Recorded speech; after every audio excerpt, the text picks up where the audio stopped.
नियम क्रमांक 7. गाढवाकडून शिकण्यासारखं काय आहे? आपण रोजच्या आयुष्यात गाढव हा शब्द अपमानासाठी वापरतो.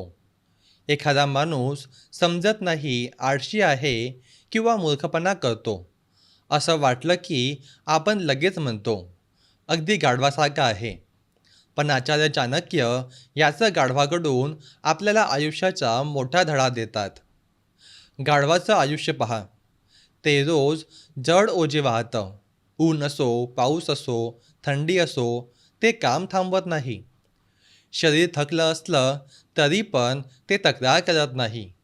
आज मूड नाही, आज मन नाही, असं ते कधी म्हणत नाही.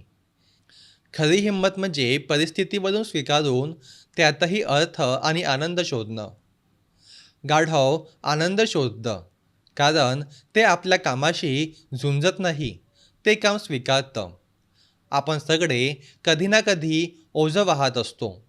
कोणावर घराची जबाबदारी आहे, कोणावर नोकरीची, कोणावर मुलांची, कोणावर स्वप्नांची. प्रश्न हा नाही की ओझं आहे की नाही. प्रश्न हा आहे, तुम्ही तक्रार करता की ताकद बनता. इथनं आपल्याला बोध असा मिळतो की गाढव मूर्ख नसतं, ते शहाणं असतं, कारण ते जबाबदारीपासून पडत नाही.